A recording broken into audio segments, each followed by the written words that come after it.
So right after the initial pedaling of the bike, our first event was uniform circular motion. For this, we had a wheel and a pipe attached to it, and as it spun, it slowed down until it hit a golf ball. So the mass of the pipe and the golf ball are right here. The radius of the pipe when it was at rest, or when it was slowing down, was close to 0.3 meters. But when it was spinning its fastest, the pipe kind of stuck up a bit, so the radius was 0.6 meters. Here's a couple of periods. The first one was 1.59 seconds, and it begins to get slower and slower until after it hits the ball, its period is 3.21 seconds. To find the force that the pipe hits the ball, I took the period right before the pipe hits it, and I took that time and I plugged it into this equation to find angular velocity, which was 3.021 radians per second. I then plugged this into acceleration to get an acceleration of 2.738 meters per second squared, and then I plugged that into Newton's second law to get a force of 0.60 newtons. Here's a little force diagram. This is a golf ball, and then the force of gravity acting on it, and the force normal. And then here's the force of the pipe on the ball, which was 0.260 newtons. To find the tangential velocity, I use this equation, which is V equals R angular velocity, sorry. And then I did the radius of, when the radius was 0.6 meters, I plugged that, so I used the first time because that's when it's spinning the fastest, so then that's when the radius is 0.6 meters. I plugged that into this equation to find angular velocity, and then I used this equation to find linear velocity, which was 2.37 meters per second. I did this again for when the radius is 0.3 meters, basically the same steps to get a velocity of 0.906 meters per second.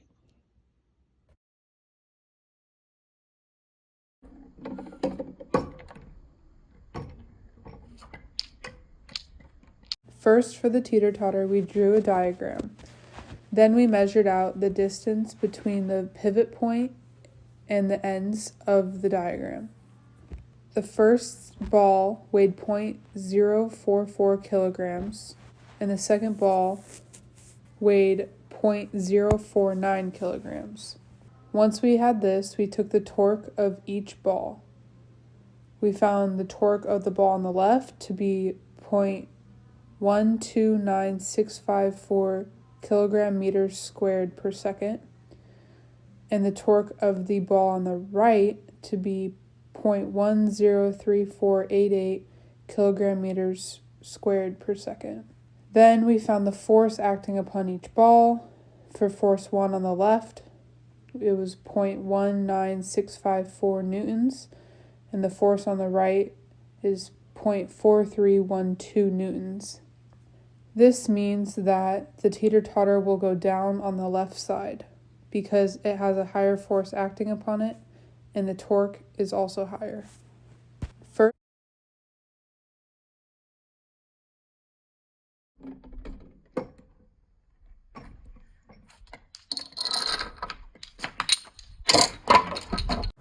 I will be going over the physics of the Newton's cradle section of our Rube Goldberg. So collectively, these balls function as a simple pendulum. When I pull one of the balls up, I'm doing work against the force of gravity, so the ball now has gravitational potential energy. The total energy that I'm putting in is equal to the total energy of this system, so energy gravitational zero is equal to the total energy. Energy is also conserved. So here it has the same energy that it does here. Same with at this height and at this height. There is an instantaneous elastic collision between each of the balls, and this allows the energy to transfer through the balls and come out with the same energy that it went in. Momentum is also conserved. So each of these balls has the same mass, and since momentum is mass times velocity, because they all have the same mass, when you pull one up, one comes out with the same velocity as the one that went in. So now I will be going over the graph of the Newton's cradle. So it's basically just a pendulum graph. The Newton's cradle has an amplitude of 0.083 meters and a period of 0.77 seconds. It has the displacement formula for a pendulum is x equals amplitude cosine of 2 pi over period times time. I just plugged in these values, simplified, and I get the displacement equals 0.083 cosine of 8.16 radians per second times the time. And then I have the graph of this, and it shows that at the highest point, or at the highest amplitude, it's at 0.083 meters. Lowest amplitude is negative 0.083 meters. And then it has a total period for a total period of 0.77 seconds. So now you can see this is just a diagram of the Newton's cradle. It has an initial height of 0.019 meters, and then each ball has a mass of 0.034 kilograms. I have the energy gravitational formula, which is energy gravitational equals mass times acceleration due to gravity times height. You just plug in these values and then put it into the calculator, and I got 0.00633 as the energy gravitational at the beginning. So before the ball is lifted, it has no energy, and then I'm doing 0.00633 joules of work to lift the ball. Once the ball is lifted, it has 0.0633 joules of gravitational potential energy. Okay, so here's another diagram of the Newton's cradle. It has a displacement of 0.083 meters. It has a length of 0.142 meters, and then again the mass of 0.034 kilograms. So when you have the force of gravity going this way because of the mass, and then that can be broken up into vectors, which is force of gravity cosine of theta, which is directly in line and cancels out with the force of tension. And then you have the force of gravity sine of theta, which is the restoring force that brings it back to equilibrium. So then I have theta equals x over L, plug in those values, and then you get theta equals 0.58 radians, which is the angle right here. And then I have the restoring force equals force of gravity sine of theta, and then force of gravity equals mass times acceleration due to gravity. You plug that into this, and then plug all the values in. You see that here, put it into the calculator, and I got a restoring force of 0.183 newtons this way. So again, energy gravitational at the beginning, once it's pulled up, is equal to the total energy of the system. I have the formula for energy kinetic, which is 1/2 mv squared, and then the formula again for energy gravitational, mag times h. And then I have that energy kinetic at the beginning plus energy gravitational at the beginning is equal to energy kinetic plus energy gravitational at the end. I plugged in the formulas into these, and at the beginning, the velocity is 0. so that's just 0. And then at the end, the height is 0, so that's 0.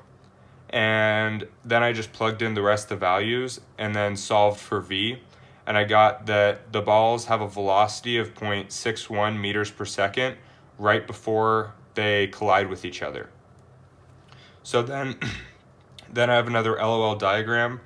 So it has the 0.0633 joules of energy before the drop, and then the ball's in here. And once it's dropped, all that gravitational potential energy is converted to kinetic energy, and those are equal. So momentum is also conserved. Momentum equals mass times velocity. And then I have conservation of momentum, so m1 v1 equals m2 v2. I plugged in the values for the mass and the velocity, and then when you're solving for v2, you get v2 equals 0.61 meters per second, and that's the same as v1. Because they have the same masses, they will also have the same velocities, conservation of momentum. So the first ball comes in with the same velocity the last ball leaves with. And then we're basically done with the Newton's cradle section, and we're moving on to when they hit the dominoes. So when the ball actually hits the domino, it has a height of 0.008 meters. And then again, I have the total energy in the system, which is the initial energy gravitational, which is 0.00633 joules. And then the mass of 0.034 kilograms, which is the mass of each ball.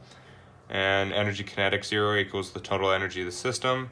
You plug in the total energy, the energy gravitational 0, and I set that equal to the energy kinetic plus the energy gravitational and put those formulas in. And then I just put in my values, and I was able to solve for the velocity right when it was hitting the first domino. So the ball hits the first domino with a velocity of 0.46 meters per second. Okay, so now once it's hit the domino, it hits the domino with a velocity of 0.46 meters per second again. This transfers momentum from the ball to the domino, and then the domino is storing gravitational potential energy because it was lifted up to set it on its end. When it is hit and tipped over, it is turned into kinetic energy. Since the force of gravity acting on the dominoes, since there is force of gravity acting on the dominoes, force is not 0, so momentum is not conserved. And the force that is needed to push over a domino is much less than the force it generates. So the domino's velocity increases, and so does their momentum. So this is why in this case, because it has the vertical direction, conservation of momentum does not apply. So once all the dominoes have tipped over, they get to the last domino, which is a stack of 2 dominoes with a string attached to it, and this is pushed off the table. This has a mass of 0.033 kilograms, and then I'm using force equals mass times acceleration, plugging those values in, and I get force of gravity equals 0.323 newtons. So once this falls off the table, it's pulled down with a force of 0.323 newtons. The stack of 2 dominoes falls off the table with force of gravity of 0.323 newtons. This is important because in the next section, we'll utilize that force to continue our Rube Goldberg.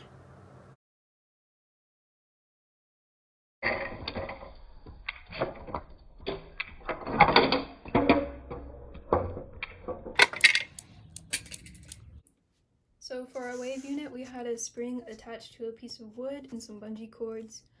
We had one of the bungee cords pulled back a bit with a piece of plastic, and when the plastic was moved, the bungee cord returned to its original position, sending a wave out across the spring, which hit a car and continued on our machine. Here's a graph of our wave.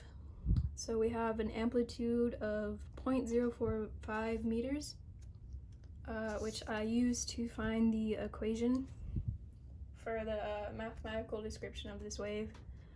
So here's our amplitude, and then cosine of 2 pi over the period times t. The entire length of the spring was 0.957 meters, and the mass of it was 0.162 kilograms. Here are a couple of periods. I used this to find the average period, which was 0.1 seconds. With that period, I found the velocity. So I used velocity equals 2 times the length divided by the period, which gave us a velocity of 19.14 meters per second.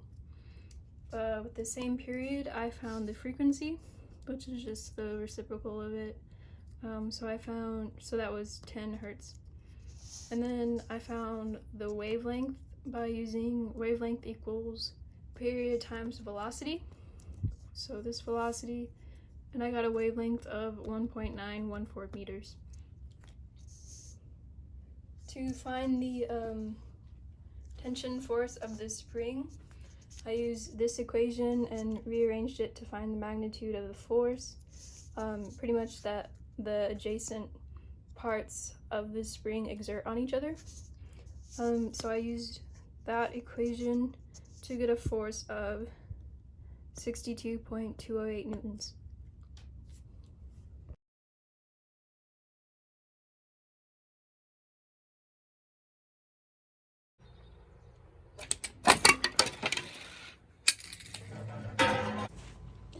For the car, we drew a diagram and measured out all of the lengths. Then we solved for the velocity of the car before the friction as it is running down the ramp. The formula that we used is 1/2 v squared equals 9.81 meters per second times the distance traveled, which was 0.120 meters. Once we solved, we got the velocity is equal to 1.53 meters per second. But as there is friction, we had to factor that in, so we took a video of the car rolling down the ramp, and then we solved for the actual velocity by taking the time it took to travel down the ramp. We got 1.12 meters divided by 1.11 seconds. The real velocity was 1.01 meters per second. Then we took the real velocity and divided it by theoretical velocity, and we multiplied by 100, and we got 66%. This means that 34% of the speed was consumed by friction. Once we did all this, we solved for projectile motion. We took the acceleration formula and we took the antiderivative twice to get the position formula, which was equal to 1.475 t squared. We plugged in t as 1.11 seconds and we solved for the position. We got 0.172 meters, and that is the distance that the car covered as it flew off of the ramp. The work is equal to the change in kinetic energy, which is also equal to the integral of F. We plugged in the values and we got work equals 0.01938 joules. Once we did this, we solved the force that the car exerted as it hit the ground. We did F equals ma, and we plugged it in and we got 0.38 newtons.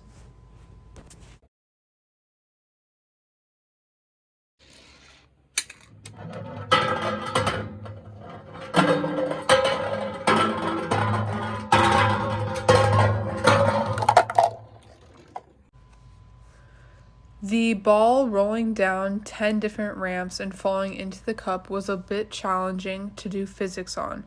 This is because there wasn't set data and the ball was bouncing and hitting the walls, which would throw off some of the calculations.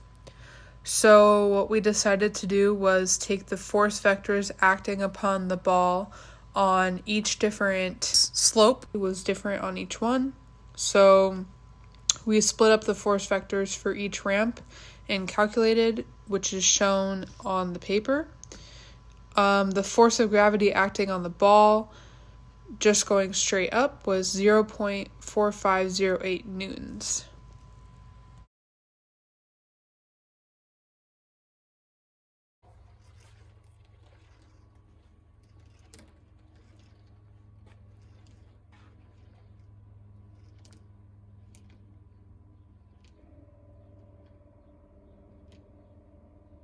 Okay, so the ball has a mass of 0.021 kilograms. It has a initial height of 0.290 meters, and then we have energy gravitational equals MAGH. Just plug in those values and I get that the energy gravitational equals 0.0597 joules. And then the force of gravity equals mass times G. Plug in those values and the 9.8 meters per second squared. And you get the force of gravity equals 0.2058 newtons. And that's right here. And then I have my scale is 1 newton equals 10 centimeters. So now the total energy is equal to that initial energy gravitational, because that's the total energy in the system, and that is equal to 0.0597 joules. And then I just have the equations for energy gravitational and energy kinetic. And then at any point in this, the total energy is equal to energy gravitational plus energy kinetic. And then now we're going to be finding the different values at halfway down the ramp. So total energy equals energy gravitational at 1/2 times energy kinetic at 1/2. So I just put in the formula here, and then I put in all the values for the energy gravitational, and I was able to find that the energy gravitational at the halfway mark is 0.0298 joules. And then I plug that back into the equation, and I get that the energy kinetic at halfway is 0.0296 joules. So they're pretty much the same, because halfway, half of it's been converted to kinetic energy. And then using the energy kinetic, I'm able to plug in my other values and find that the velocity is 1.686 meters per second. And then I just have my LOL diagram that at the top, the energy gravitational is 0.0579 joules. And then there's conservation of energy, so that is split into energy gravitational and energy kinetic, and they're about equal. And then now we're going to be finding the values at the bottom of the ramp. So again, the total energy in the system is 0.0597 joules. At any point, total energy equals energy gravitational plus energy kinetic. And then we have the formula for energy gravitational. And at the bottom, the height is 0, so energy gravitational is 0. Plug that 0 back into this equation. And then you basically get that the total energy is equal to the energy kinetic. And so that's the equation for energy kinetic, but you don't need that because the total energy and energy kinetic are equal, so you can just assume that. And then you can plug that back in and plug in your other values and solve for velocity. And I got that the velocity equals 2.384 meters per second, and that's when the velocity is at its maximum.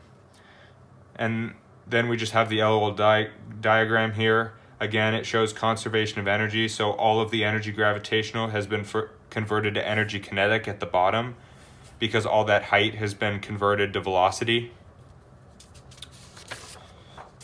So now we're going to be doing it, this is the last position, and it's at the top of the other side. So the total energy, again, is equal to 0.0597 joules. Total energy is equal to energy gravitational plus energy kinetic. I just have the formulas for those again.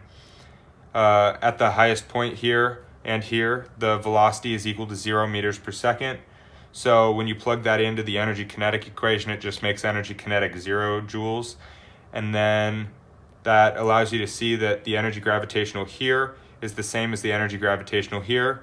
So the energy gravitational here is equal to 0.0597 joules.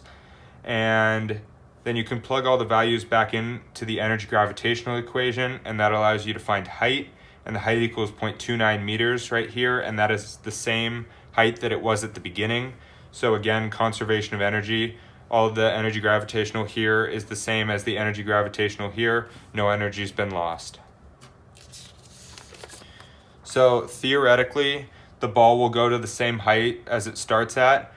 This is actually not the case because friction makes this impossible. It's going to lose some energy to friction. And on the steeper side of the ramp, the ball spins a little bit as it rolls up, so it loses energy and it's not able to go as high because the ramp is so slick. So you can see that with our values. The theoretical height would be 0.29 meters, which would show no energy being lost. And then the actual is 0.24 meters, which shows a small amount of energy has been lost. So when the ball finally stops rolling, it comes to the bottom and it drops off. When we were doing the other parts of the problem, the height here didn't matter because it wasn't able to drop down lower than that. But now it's able to drop down, and the height that this is actually sitting off the ground is 1.05 meters. And then it has the same force of gravity here, which is 0.2058 newtons. And then the energy gravitational equals MAGH. Plug in those values and you get that the energy gravitational equals 0.216 joules, and that's right here. And then this force is important because that's what is going to pull the next section and start the next section of our Rube Goldberg.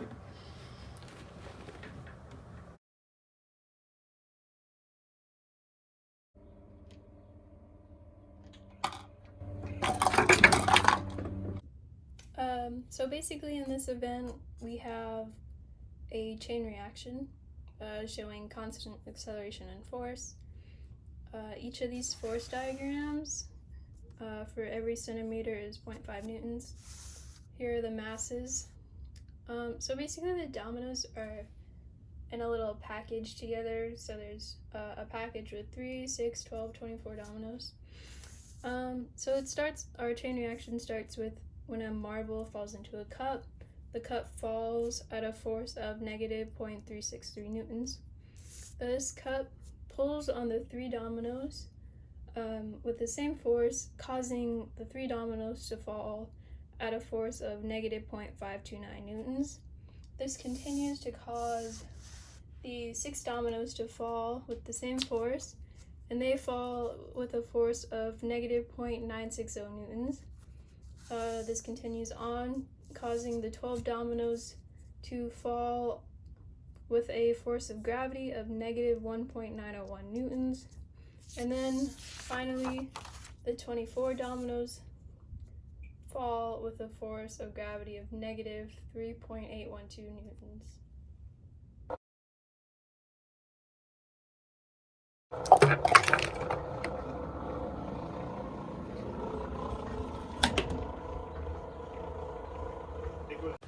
I will be doing the physics of the rider climbing the mountain section of our Rube Goldberg project.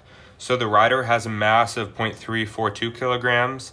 The counterweight has a mass of 0.366 kilograms. The rider will be traveling a distance of 2.37 meters. Horizontally, it will be going 1.22 meters, and vertically, it will be going 2.03 meters.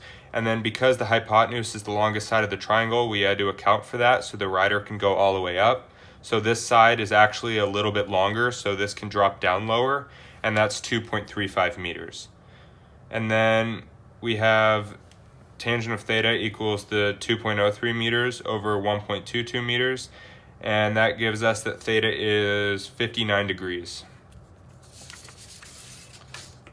Okay, so first of all, we're going to be doing the rider. So the mass is 0.342 kilograms, and then force of gravity equals mass times g. Force of gravity equals the 0.342 kilograms times 9.8 meters per second squared. That gives you that the force of gravity equals 3.35 newtons right here. And then the force of gravity parallel to the ramp equals mg sine of theta. Plug in the values in the 59 degrees, and then that gives you 2.87 newtons right here. And then the force of gravity perpendicular to the ramp is mg cosine of theta.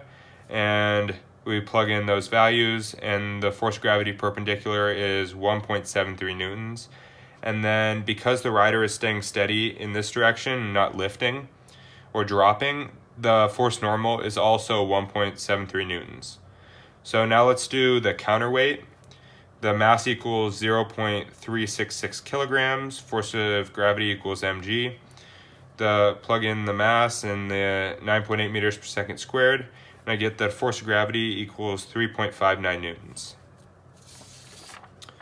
Okay, so the way I will be solving this to find friction is, because I don't have a spring scale, I am going to solve it theoretically and find what the time should be, and then use my actual time to create an equation, and then I will bring that back to figure out the friction to show why the time was different than the theoretical.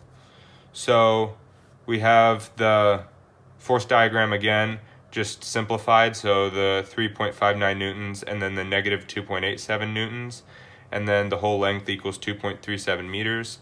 And force equals mass times acceleration. I rearranged this so for acceleration, and then I just expanded this a little bit to acceleration equals m2g minus m1g sine of theta over m1 plus m2.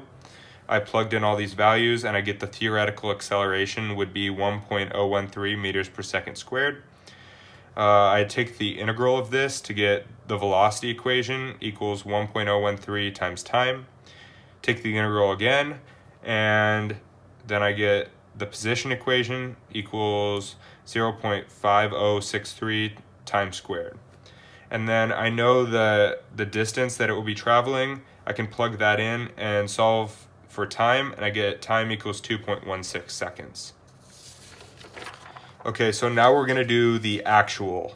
So I know that it takes 7.37 seconds to go up the 2.37 meters, and then I just have the basic form of the position equation, and I plug in the values I know and solve for the coefficient. I can put the coefficient back in to find the equation for what was actually happening, and that's 0.0436 times squared. And then I take the derivative of that to get the velocity equation equals 0.0873 times time. I take the derivative again, and I get acceleration equals 0.0873 meters per second squared. Okay, so this is the same equation that I was using earlier, but I've added in the force of friction to account for the difference. So I again rearrange the force equals mass times acceleration. Acceleration equals m2g minus m1g sine of theta plus force of friction over m1 plus m2. Plug in all the values, and then plug in the acceleration that I found theoretically, and I get that m1g sine of theta plus the force of friction equals 3.525 newtons, and I know that the m1g sine of theta is 2.87 newtons, so I can plug that in, and then that gives me that my force of friction is 0.655 newtons, and then I'm just again bringing back the force normal equals 1.72 newtons, and then I have the equation for the force of friction of a sliding object. I plug in my force of friction and my force normal, and I can solve for the frictional coefficient, and then that allows me to put that back in to get force of friction equals 0.38 times force normal. Okay, so now we have the final force diagram. So this is all drawn to scale. 2 centimeters equals 1 newton. So I have the 3.59 newtons this way, and then the force of gravity equals 3.35 newtons, and that can be split up into the vectors that are perpendicular, which is negative 1.73 newtons, and then parallel to the ramp, which is 2.87 newtons. And then the force normal is the same as this because the rider is not moving this way, so that's 1.73 newtons. And then we had found that the force of friction is 0.655 newtons.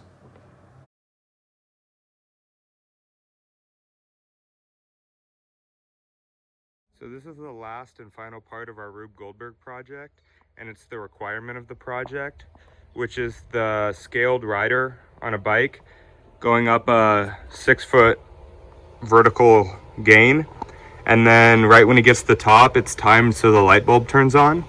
And then it was supposed to be powered by an actual bike with an actual rider. So the way I did this is I have a pulley belt attached around a rim, And then I have a small DC motor from an electric scooter with an attachment that fits the pulley belt. And this is working in the opposite way that the electric scooter would work because it's creating power. And this creates DC power, which cannot power a light bulb. So I have an inverter that converts this to AC power. And I have the cord running to a switch and then up to the light bulb. And this works by the string being the perfect length. So when the rider gets to the top, the counterweight hits perfectly on the light switch.